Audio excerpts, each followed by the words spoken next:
All right, fantasy fans, it is a big day. The Strength of the Few by James Islington is officially out, which means the Hierarchy series now has its second installment. Yep, book 2 of a rumored planned 4-book series.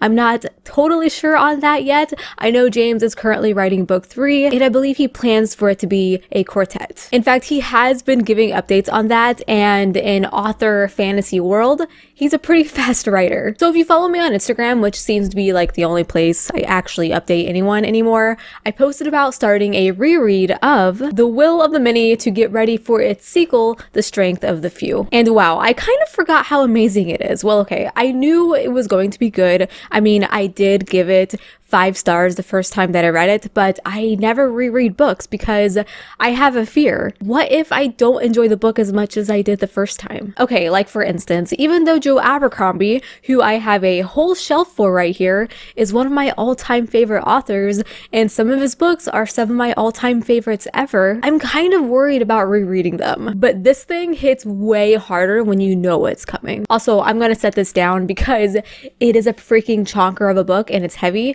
to hold for however many minutes this video is going to be. Plus, I've been playing Power Wash Simulator 2, which just came out, so my thumb is killing me. Gamer carpal tunnel. So today we're talking about why this series deserves your attention, what makes it one of the smartest and most emotionally satisfying fantasy series out there right now, and honestly why it might be the perfect time to jump in. And I mean, did the sequel live up to my expectations or did it flop? Well, by the tone of my voice, I think you can get an idea on how I felt about it, but I still gotta like build up the anticipation. So here's the pitch, and no spoilers by the way. I will not be ruining your day by even slightly giving away hints of a plot point.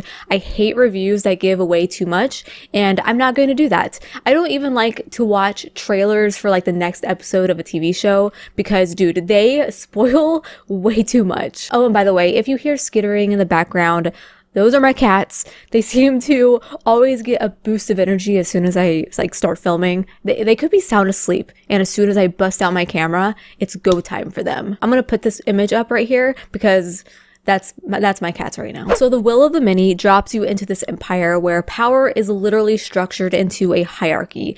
Everyone can give up their will to someone above them, and that makes that person stronger, more powerful, more connected, basically turning social class into an actual magic system. It's genius. And we follow this guy named Viz or Vi or V. Maybe it's just V. I've heard people say different iterations. He's this quiet, clever student who ends up in this elite academy where the empire trains its future leaders. It's all about politics, control, and climbing the ranks literally. But here's the catch. Viz isn't there just to play by the rules. He's got secrets, and the deeper you go, the more you realize the story is not what it looks like on the surface. If you like your fantasy with secret identities, underground rebellion vibes, and that feeling of, oh wait, that's what's really happening, then you're in the right place. So why is this series so good? Let me break it down for you. First off, the author. He's already written a well-known completed fantasy trilogy, the Lycanus trilogy, which is amazing too. Also a pretty chunky series. This author loves writing a lot. But I think it's his world building specifically for this newer series. It's something else. He basically looked at power structure and said, what if social hierarchy was literal? And he made it work. And it's not just cool on paper, it affects everything.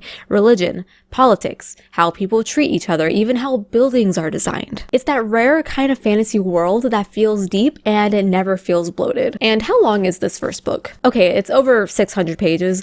The sequel's around that length too. And I will say, I read it far faster the second time around because I was already familiar with how the world and how the magic system works. Second is the politics and the scheming. If you like when fantasy gets what would be the word? Cerebral? That's kind of a hard word for me to say. This is it. You've got manipulation, characters with hidden motives. Everyone's playing 4D chess. Don't ask me how chess works. I just think that's a legit comparison. Okay, it's like Red Rising, which also kind of had that Rome-inspired environment, meets Mistborn with a sprinkle of The Name of the Wind's slow burn mystery. There are academy rivalries, secret alliances. There's that constant who do I trust tension and all that stuff that makes stories like this really addicting. Third, we have Viz or Vi or V. Tell me in the comments how you pronounce it. I'm wondering if the S is silent like the author's last name, so it might be Vi. Whatever, I'm gonna say Viz. This dude is such a strong protagonist. He's sharp and strategic, but he's not like your typical like power fantasy hero. He's working against a system that's rigged, and half the time he's just trying to survive it. You get these moments where he's torn between loyalty and self-preservation, and it's written in a way that feels real. And honestly, on the reread, I caught so many little breadcrumbs, like the author planted stuff in book 1 that doesn't fully click until much later. I mean, that's pretty obvious,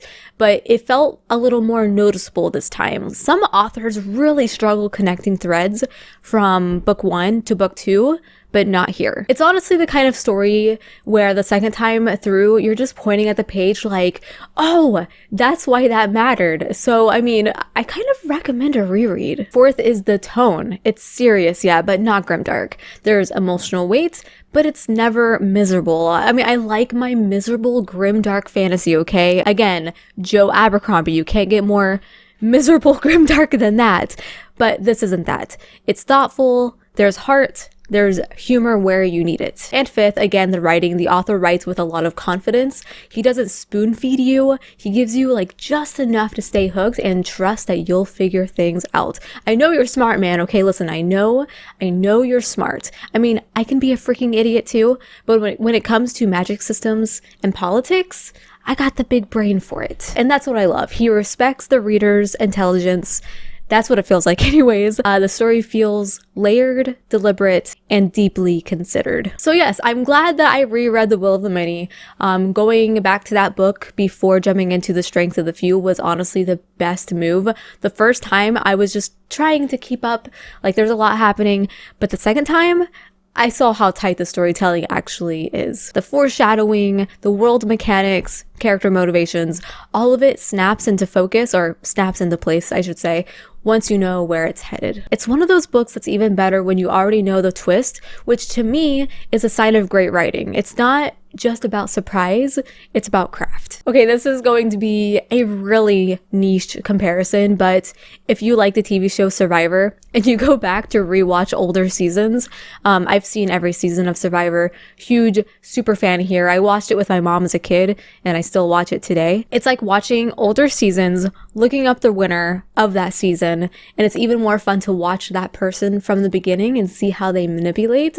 That's kind of like rereading this book. I'm gonna be honest, I'm kind of proud of that comparison there. And yeah, rolling straight into book 2 after that felt amazing. There's no awkward catch up. You can feel how the first 2 books were designed as one continuous story, and it flows perfectly. So now that The Strength of the Few is finally out and I've read, well, I pummeled through it to say the least. I really wanted to finish that book to make this video in time, and I'm so happy that I did. This is one of the strongest ongoing fantasy series in modern fantasy right now. And you know what? That 4-book format matters. And I know 4 books seems like a lot to some people, but man, there are some fantasies out there that are 10+ books. And you know what? Not every fantasy needs to be a sprawling, never-ending saga. But this one, it's earning every page. It's tight, it's clean. There's no middle book slump so far, because we're technically only in the middle of the story if there is 4 books, and the payoff so far feels earned. By the way, I will be talking about the Sun Eater saga in another video, so subscribe. That video should actually be out in a couple days. So yeah, so far we are getting that big epic feeling, like a full trilogy's worth of world and emotion, and there's still more to come. The Strength of the Few does exactly what you want from a second installment. It takes everything that the Will of the Many set up, all the questions, all the little mysteries, all of the slow burn setup, and just pays it off. Every single thread gets its moment, every character arc lands, and it does it in a way that feels huge, but also personal. And there's this really cool shift in tone too, where the first book was about infiltration, secrets, and playing the long game. The Strength of the Few is about consequences.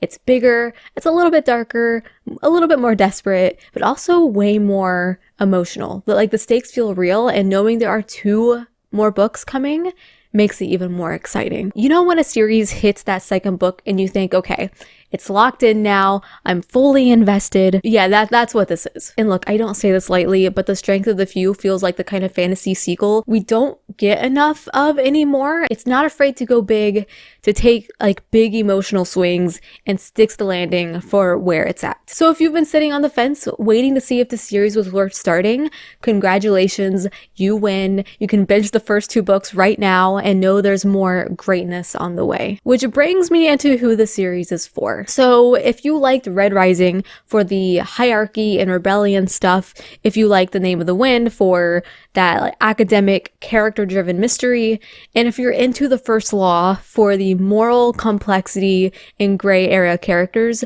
you'll love this. I know a lot of people don't really like when people compare books to other books, but that's just the way how I recommend. So hopefully you kind of get a little bit of an idea on what you're getting into. So yeah, the Hierarchy series is 2 books in now, planned as 4 total and absolutely worth your time. The Will of the Many was already one of my favorite books of the last couple years, and The Strength of the Few somehow makes it better in hindsight. I can confidently say that The Strength of the Few is another 5, maybe even 6 out of 5-star read for me. If you've already read book 1, today is your day.